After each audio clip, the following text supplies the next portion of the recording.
నమస్కారం ఐటీవీ వార్తలకు స్వాగతం. ముందుగా వార్తల్లోని ముఖ్యాంశాలు. హరీష్ రావుకు సవాల్ విసిరిన గజ్జల కాంతం ఘాటు వ్యాఖ్యలు. సిద్దిపేటలో కవితపై గెలవాలని హరీష్ కు సవాల్ విసిరారు. బీఆర్ఎస్ అప్పులపై కాంగ్రెస్ నేత గజ్జల కాంతం విమర్శలు.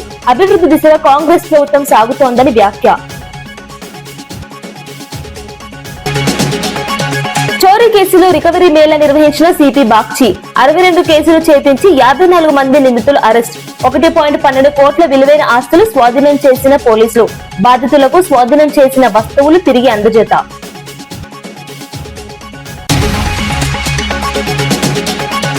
హోంగార్డుల హామీలపై కాంగ్రెస్ ను నిలదీసిన సబిత. పర్మనెంట్ ఉద్యోగుల హామీ ఎందుకు అమలు కాలేదని ప్రశ్న.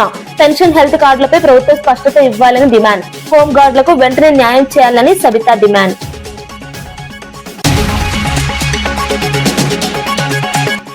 ఎంపీ సీట్ల పెంపుపై రేవంత్ పై రఘునందన్ రావు విమర్శలు. సీట్ల పెంపుపై సీఎం కు అవగాహన లేదని రఘునందన్ వ్యాఖ్య. ఉత్తర దక్షిణ విభేదాలకు సంబంధం లేదని బీజేపీ స్పష్టం. కాంగ్రెస్ ప్రాంతీయ రాజకీయాలు చేస్తోందని రఘునందన్ ఆరోపణ. బస్సుల కొరతపై విశాఖలో ఎస్ఎఫ్ఐ నిరసన ర్యాలీ. విద్యార్థులు తీవ్ర ఇబ్బందులు పడుతున్నారని ఎస్ఎఫ్ఐ ఆందోళన. బస్సుల సంఖ్య పెంచాలని ర్యాలీలో డిమాండ్. సమస్య పరిష్కారం లేకపోతే ఆందోళనలు ఉధృతం హెచ్చరిక. Visakhapatnam police commissioner doctor Shankhabrata Bagchi recovery Mela నిర్వహించారు. ఫిబ్రవరి నెలలో నమోదైన 62 చోరీ కేసులను పోలీసులు ఛేదించినట్లు తెలిపారు. మొత్తం 54 మంది నిందితులను అరెస్ట్ చేశారు. సుమారు 1.12 కోట్ల రూపాయల విలువైన బంగారం, వెండి, నగదు స్వాధీనం చేసుకున్నారు. 301 మొబైల్ ఫోన్లను కూడా రికవరీ చేశారు. ఈ వస్తువులను బాధితులకు తిరిగి అందజేశారు. పోలీసులు వేగంగా స్పందించడం అభినందనీయమని తెలిపారు. ప్రజలు జాగ్రత్తలు పాటించాలని సూచించారు. ఈ చర్యలతో నగరంలో భద్రత పెరిగిందని అధికారులు పేర్కొన్నారు. పట్టుకొని దాదాపు 1 కేజీ 790 గ్రామ్ బంగారము, 6 కేజీలు 140 గ్రామ్ వెండి, క్యాష్ 7,27,500 రూపాయలు, 9 మోటార్ సైకిల్స్, 3 ఆటోలు, 1 మహీంద్రా వ్యాన్, మొబైల్ ఫోన్ 303. మొత్తం ప్రాపర్టీ విలువ 1,12,00,000. విశాఖపట్నంలో ఆర్టీసీ బస్సుల కొరతపై ఎస్ఎఫ్ఐ ఆందోళన చేపట్టింది. విద్యార్థులు తీవ్ర ఇబ్బందులు పడుతున్నారని జిల్లా కార్యదర్శి వెంకటరమణ తెలిపారు. బస్సుల సంఖ్య పెంచాలని డిమాండ్ చేస్తూ గాంధీ విగ్రహం నుంచి రీజనల్ మేనేజర్ కార్యాలయం వరకు ర్యాలీ నిర్వహించారు. గీతం యూనివర్సిటీకి ఇచ్చిన బస్సుల కాంట్రాక్ట్ ను రద్దు చేయాలని డిమాండ్ చేశారు. విద్యార్థుల అవసరాలను ప్రభుత్వం పట్టించుకోవాలని కోరారు. సమస్య పరిష్కారం కాకపోతే ఆందోళనలు ఉధృతం చేస్తామని హెచ్చరించారు. ఈ నిరసనతో విద్యార్థి సమస్యలు మళ్లీ చర్చకు వచ్చాయి. అధికారులు స్పందించాలన్న డిమాండ్ పెరుగుతోంది. ఆర్టీసీ రీజనల్ మేనేజర్ అప్పలనాయుడు హామీతో విద్యార్థులు తమ ధర్నాను విరమించారు.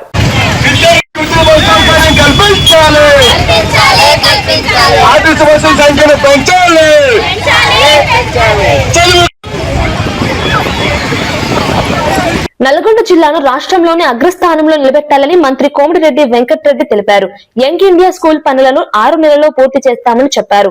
ఇంటర్ విద్యార్థులకు బ్రేక్ఫాస్ట్, లంచ్ అందించేందుకు బడ్జెట్ లో 500 కోట్లు కేటాయించినట్లు వెల్లడించారు. మహిళా సంఘాల అభివృద్ధి కోసం మోడల్ పెట్రోల్ బంకులు ఏర్పాటు చేస్తున్నామని తెలిపారు. జిల్లా అభివృద్ధికి ప్రభుత్వం కట్టుబడి ఉందని చెప్పారు. విద్య, ఉపాధి రంగాల్లో పురోగతి సాధిస్తామని పేర్కొన్నారు. ఈ చర్యలు ప్రజలకు ఉపయోగపడతాయని తెలిపారు. నల్గొండను ఆదర్శ జిల్లాగా తీర్చిదిద్దడమే లక్ష్యమన్నారు. అభివృద్ధి పనులు వేగంగా కొనసాగుతున్నాయని పేర్కొన్నారు.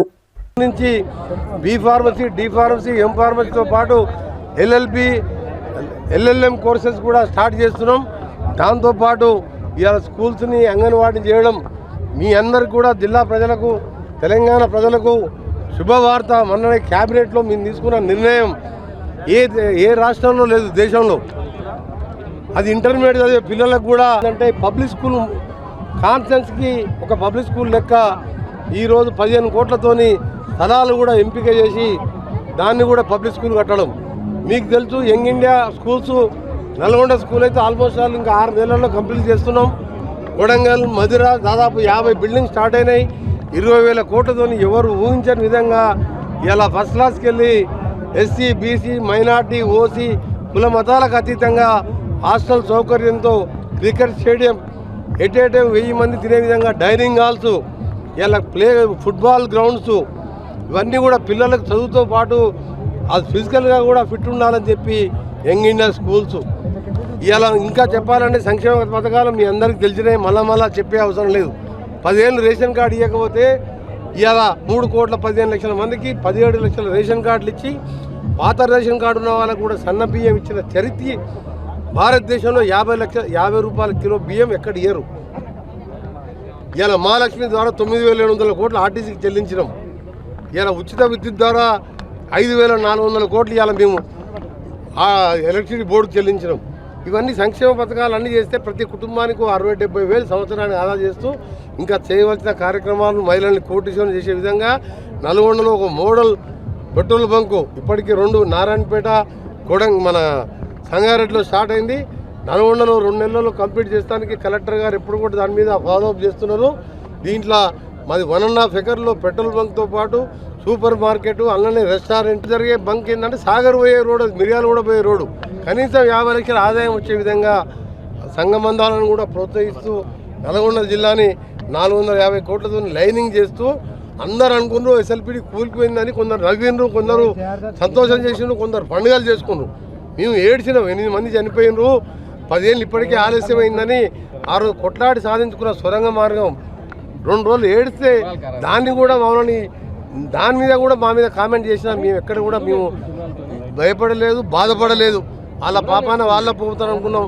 కొత్త టెక్నాలజీతో 65 మీటర్ల పూర్తి అయింది. ఇప్పుడు దాన్ని ఇంకా స్పీడప్ చేసి 28 డిసెంబర్ లోపు. కర్ణాటకలో ఐపీఎల్ టికెట్ల విషయంలో వివాదం చెలరేగింది.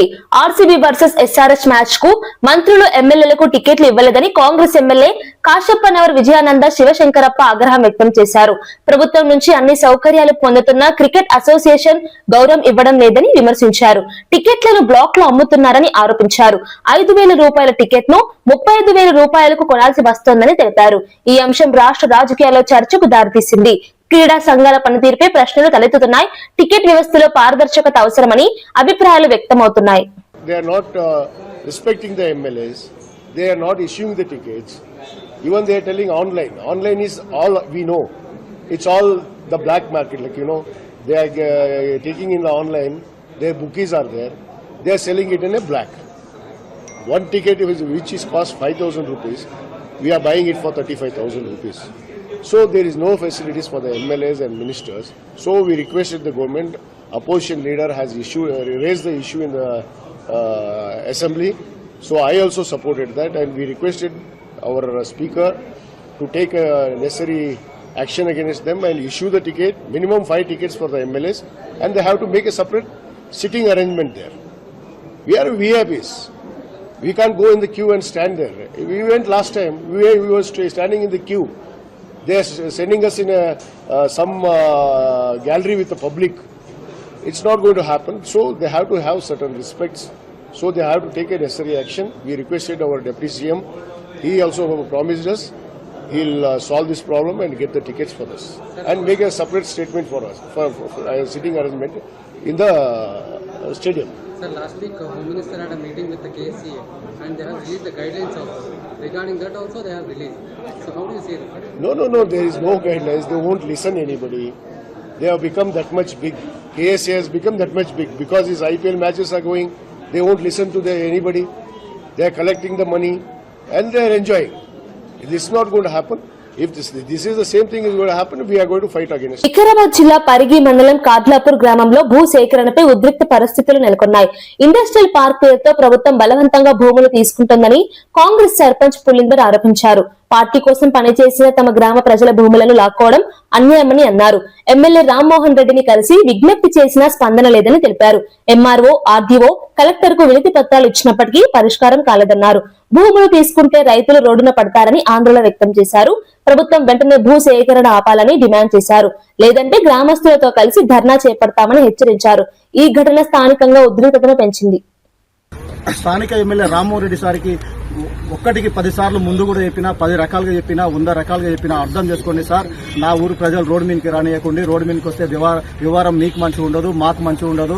అనేక రకాలుగా సమస్యలు వస్తాయి. దీన్ని పరిష్కారం ఈ కాలాపూర్ కాకుండా ఈ పరి కాకుండా వేరే కాన్స్టిట్యూన్సీ లో కూడా తీసుకుపోయినా మన పరిగి మండల ఎంఆర్ఓకి మెమోరాండం ఇచ్చినాం, ఆర్డీఓకి ఇచ్చినాం, కలెక్టర్కి ఇచ్చినాం.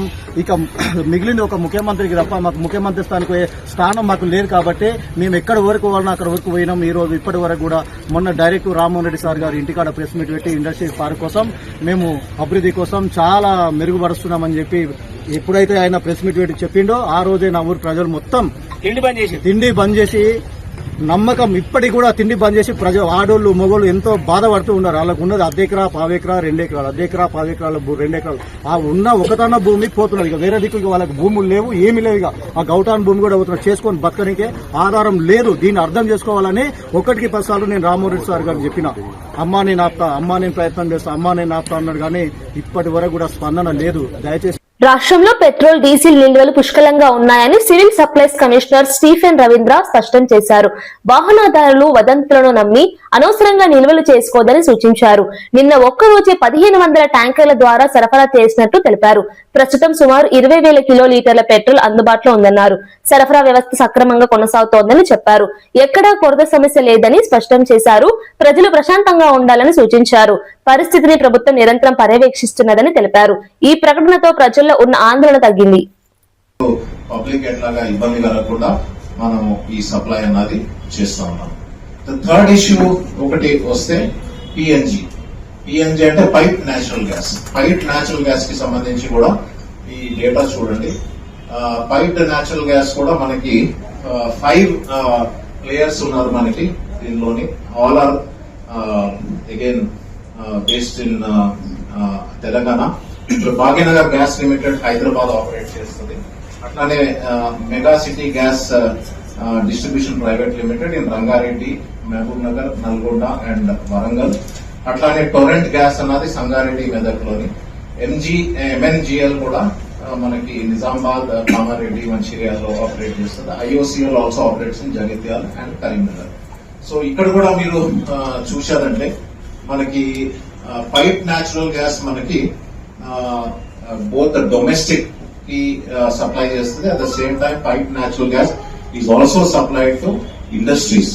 సో ఇక్కడ చూశారంటే మనకి పైప్ న్యాచురల్ గ్యాస్ మనకి టోటలీ యాజ్ ఆఫ్ నౌ 1,03,000 వరకు మనకి పైప్ న్యాచురల్ గ్యాస్ కనెక్షన్స్ ఉన్నాయి. సో ఇక్కడ మనకి ఈ వాల్యూమ్స్ చూడండి. ఈ పైప్ న్యాచురల్ గ్యాస్ కి సంబంధించి కూడా 5,584 మనకి క్యూబిక్ మీటర్స్ జనరల్లీ వాల్యూమ్ వీళ్ళు సప్లై చేస్తా ఉన్నారు. And industrial pipe natural gas కూడా 2,78,400 వరకు మనము వీళ్ళతోని సప్లై చేస్తున్నాం. సో ఇక్కడ pipe natural gas and CNG కూడా అసలు మనకి కొరత లేదు. ఇక్కడ సిఎన్జి ఏమో వెహికల్స్ చూడండి, వెహికల్స్ కి సంబంధించి మనకి డేటా. సో టోటలీ సిఎన్జికి సంబంధించి తెలంగాణలో ఒక 225 స్టేషన్స్ వరకు మనకు ఉన్నది. సో యావరేజ్ సేల్స్ చూస్తే మనకి 4,21,000 ఉన్నది. అట్లానే మనకి కరెంట్ సేల్స్ అన్నది ఇప్పుడు చూస్తే 4,19,000 వరకు ఉన్నది. సో ఓవరాల్ గా మనకి గవర్నమెంట్ ఆఫ్ ఇండియాస్ డైరెక్టివ్ ప్రకారం కూడా మనకి ఈ పైప్డ్ న్యాచురల్ గ్యాస్ పిఎన్జి అంటే పిఎన్జిని, సిఎన్జిని రానున్న రోజుల్లోని ఈ వీళ్ళ ఇన్ఫ్రాస్ట్రక్చర్ అంతా కూడా ఎక్స్పాండ్ చేయాలని గవర్నమెంట్ ఆఫ్ ఇండియా డైరెక్టివ్స్ ప్రకారము నిన్న మనము ఒక జియో కూడా ఇష్యూ చేశాము. ఈ జియో ప్రకారము వాళ్ళకి చాలా మటుకు lot of incentives have been given. ఈ ఇన్సెంటివ్స్ ప్రకారము వాళ్ళు రెస్టోరేషన్ ఛార్జెస్ లేకపోతే పర్మిషన్స్ అన్న కావచ్చు, ఇవన్నీ కూడా వేవ్ ఆఫ్ చేశాము. పర్మిషన్స్ కూడా 24 hours లో వాళ్ళకి వచ్చే విధంగా అండ్ ఈ పిఎన్జి ఇన్ఫ్రాస్ట్రక్చర్ కూడా క్విక్ గా ఎక్స్పాండ్ చేసే విధంగా ఇవన్నీ మనము ప్లాన్ చేసుకున్నాము. సో ఓవరాల్ గా మనం చూస్తే both for petrol, diesel, then second one is LPG and third one is PNG. ఈ 3 సెక్టర్స్ లోని మనం ఎప్పటికప్పుడు మానిటర్ చేసి కన్సిస్టెంట్ గా ఎప్పుడు మనకి ఈ సప్లై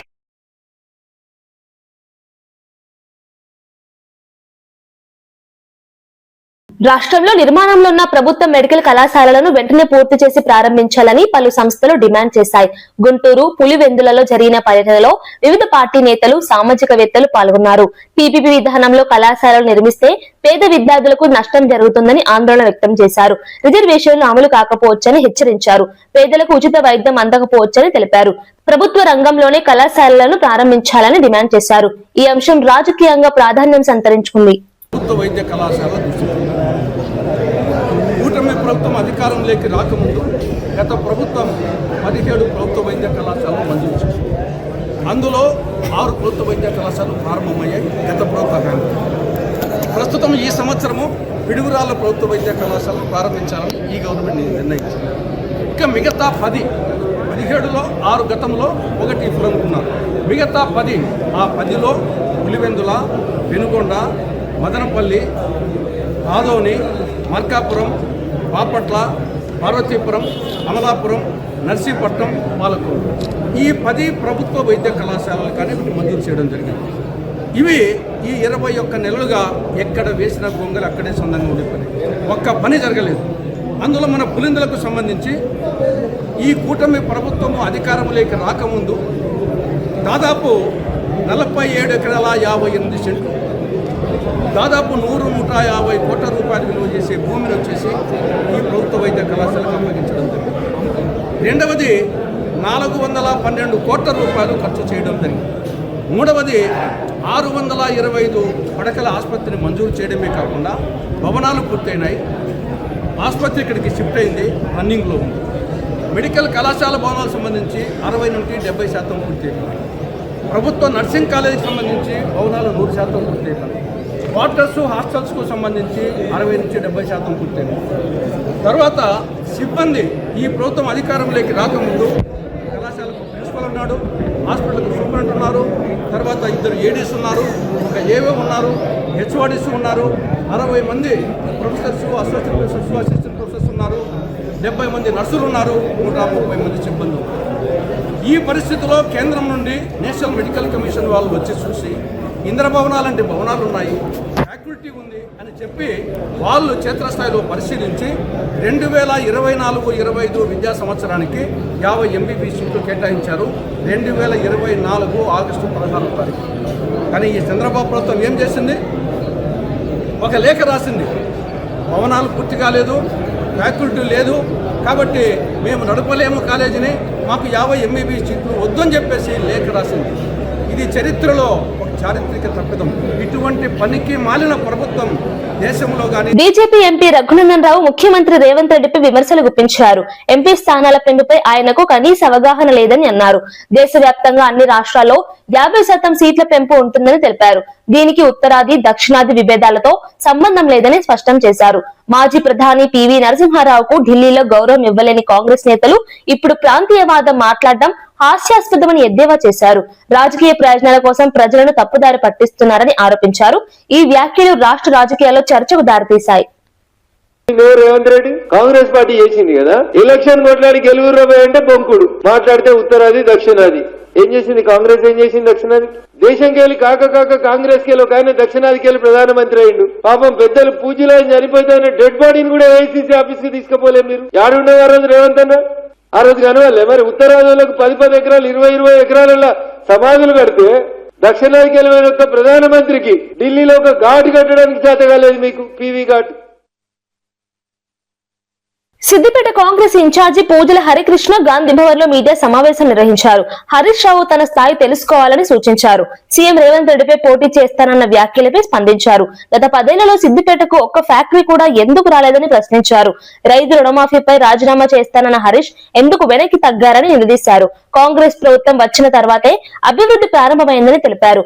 ఆయిల్ పామ్ ఫ్యాక్టరీ ఏర్పాటు కూడా అదే భాగమని చెప్పారు. సిద్దిపేట అభివృద్ధికి నిధులు కేటాయించామని పేర్కొన్నారు. ఈ వ్యాఖ్యలు రాజకీయంగా చర్చకు దారితీశాయి. తెలంగాణ సెంటిమెంట్ అడ్డు పెట్టుకొని ఎస్టీలను బీసీలను మోసం చేసి నీ మామను అడ్డు పెట్టుకొని గెలిచొచ్చినోడివి. ఊరు సీఎం రా పోటీ చేస్తాం. సీఎం నువ్వు సీఎం నీ మీద పోటీ చేయవలసిన అవసరం లేదు. నువ్వు ఆ స్థాయికి దగ్గర మనిషి కూడా కాదు. నీ స్థాయి ఏంటి? నీ స్థాయి ఏంది? నీ స్థాయికి తగ్గ మనుషులను అక్కడ పెడుతున్నాము.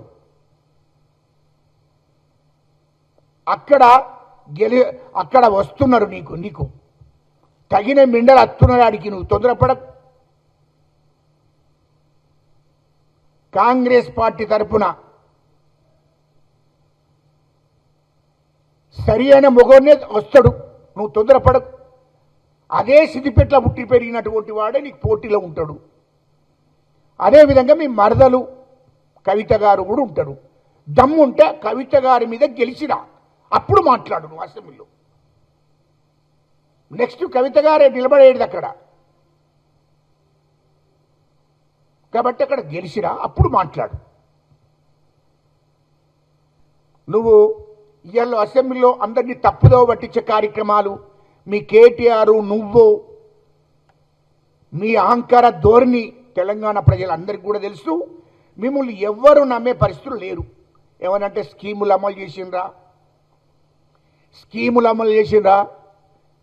లుచ్చానా కొడుకులారా, మీ కేసీఆర్, కేటీఆర్, హరీష్ రావు మీరు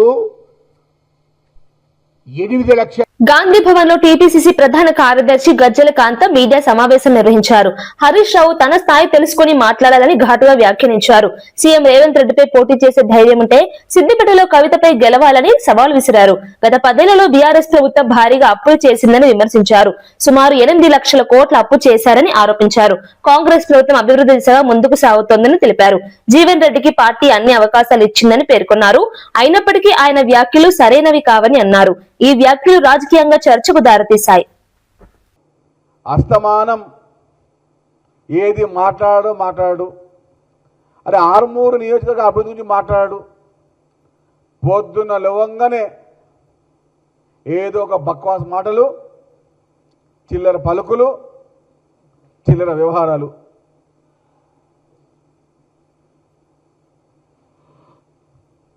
ఒకసారి చెప్తున్నాం, ఇంకోసారి చెప్పం. ఈసారి చెప్తున్నాము, ఇంకోసారి చెప్పం. రాకేష్ రెడ్డి గారు మాట అదుపులో పొదుపులో భవిష్యత్తు శూన్యం అవుతుంది. హైదరాబాద్ నగరంలో కాదు కదా, ఆర్మూర్లో కూడా తిరగలేరు. హైదరాబాద్ నగరంలో కాదు, ఆర్మూర్లో కూడా తిరగలేవు. ఇది మాత్రం పక్కా. ఇందిరాగాంధీ గారి గురించి మాట్లాడే స్థాయి నీది కాదు, ఆ స్థితి కూడా నీది కానే కాదు. ఖబర్దారని చెప్తున్నాం. మాటలు జాగ్రత్తగా రాని. ఇందిరాగాంధీ గారు అంటే ప్రపంచ స్థాయిలో గుర్తింపు ఉన్న మహిళ.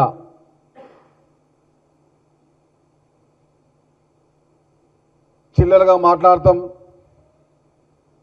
ఇట్లనే మాట్లాడతాం అని మాట్లాడితే మేము కూడా నీకన్నా మించి మాట్లాడగలం. మాట్లాడితే వినే శక్తి, స్థామత మీకు ఉండాలి. ఆ విషయాన్ని మర్చిపోకండి. కనీసం మహిళల పైన కూడా గౌరవం లేని అజ్ఞానులు ఎమ్మెల్యే, బీజేపీ ఎమ్మెల్యేలు. కనీస గౌరవం.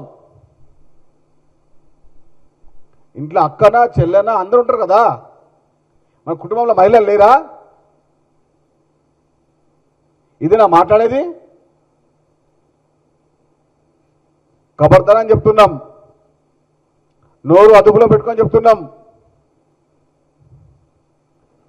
ఆరుమూరు గల్లీల్లో, ఆరుమూరు గ్రామాలకు తిరగలేని చెప్తున్నాం. బీసీల సంక్షేమంపై కాంగ్రెస్ ప్రభుత్వం హామీలు నిలబెట్టుకోలేదని మాజీ మంత్రి తలసాని శ్రీనివాస్ యాదవ్ విమర్శించారు. ప్రతి బడ్జెట్ లో 20,000 కోట్లు కేటాయిస్తామని చెప్పి మోసం చేశారని ఆరోపించారు. కామారెడ్డి డిక్లరేషన్ పేరుతో బీసీలను తప్పుదారి పట్టించారని అన్నారు. మొదటి ఏడాది 800 కోట్లు ఖర్చు చేస్తామని చెప్పి అమలు చేయలేదని తెలిపారు.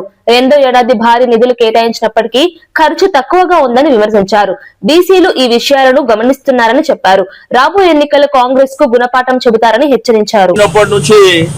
ఎవరన్నా బీసీలకు ద్రోహి అంటే అది కాంగ్రెస్ ప్రభుత్వమే. ఆ రోజు బీసీ సబ్ ప్లాన్ పెడతామని చెప్పి అదే విధంగా సంవత్సరానికి 20,000 కోట్ల రూపాయలు ఇస్తామని చెప్పినటువంటి ప్రభుత్వం వీరి ఒక మోసపూరితమైనటువంటి హామీ 42% రిజర్వేషన్లు ఇస్తామని అదొక డ్రామా నడిపించారు. అదే విధంగా ప్రతి సంవత్సరం 20,000 కోట్ల రూపాయలు ఇస్తామని చెప్పి మొదటి సంవత్సరం 9,000 కోట్లు ఆల్రెడీ అంకల గారడి అని చెప్పి ఫైనాన్స్ మినిస్టర్ గారు చెప్తా ఉంటారు. మాది అంకల గారడి కాదు, వాస్తవికంగా ఇచ్చేటువంటి బడ్జెట్ అని చెప్పి. కానీ మొదటి సంవత్సరం వాళ్ళు ఖర్చు పెట్టింది మరి 800 కోట్ల రూపాయలు. అదే విధంగా రెండో సంవత్సరం 11,000 కోట్ల రూపాయలు కేటాయింపులు చేసి అందులో ఖర్చు పెట్టింది కూడా 3,000 కోట్ల రూపాయలే. మరి ఈ విధమైనటువంటి మోసాలు చేయడమే కాకుండా మా వాళ్లకు కాంట్రాక్ట్లు ఇస్తామని చెప్పారు, అది ఒక మోసం. బీసీలని స్వాతంత్రం వచ్చినప్పటి నుంచి మోసం చేసినటువంటి కాంగ్రెస్ ప్రభుత్వానికి బుద్ధి చెప్పే రోజులు ఆసన్నమైనాయని చెప్పి నేను ఈ సందర్భంగా తెలియజేస్తా ఉన్నాను. ఈ రోజు సమాజంలో 50% పైన ఉన్నటువంటి బీసీలకు మరి ఆ రోజు డెడికేషన్ కమిషన్ అని, జీవోలని, ఆర్డినెన్స్లని మరి కేంద్రంలో అక్కడ ఢిల్లీలో వెళ్లి జంతర్ మంతర్ దగ్గర ఒక సర్కస్ నడిపించినటువంటి కాంగ్రెస్ మరి ఈ రోజు రాష్ట్ర వ్యాప్తంగా ఉన్నటువంటి బీసీలు మరి రోడ్ల మీదకి వచ్చేటువంటి రోజులు ఆసన్నమైనాయి అని చెప్పి నేను ఈ సందర్భంగా తెలియజేస్తూ తప్పకుండా రాబోయే రోజుల్లో ఈ కాంగ్రెస్ ప్రభుత్వాన్ని బీసీలే బొంద పెడతారని చెప్పి నేను ఈ సందర్భంగా తెలియజేస్తా ఉన్నాను.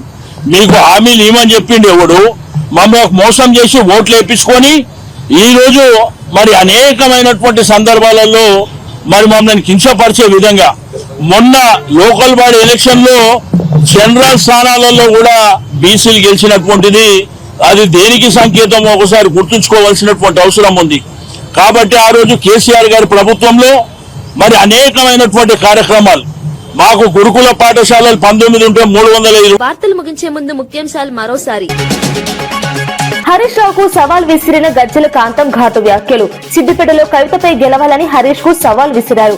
బీఆర్ఎస్ అప్పులపై కాంగ్రెస్ నేత గజ్జల కాంతం విమర్శలు. అభివృద్ధి దిశగా కాంగ్రెస్ ప్రభుత్వం సాగుతోందని వ్యాఖ్య. చోరీ కేసులో రికవరీ మేళా నిర్వహించిన సిపి బాగ్చి.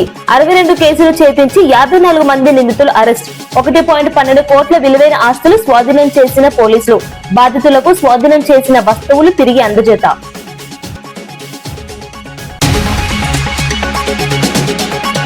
హోంగార్డుల హామీలపై కాంగ్రెస్ ను నిలదీసిన సబిత.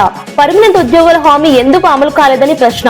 పెన్షన్, హెల్త్ కార్డులపై ప్రభుత్వం స్పష్టత ఇవ్వాలని డిమాండ్. హోంగార్డులకు వెంటనే న్యాయం చేయాలని సబిత డిమాండ్.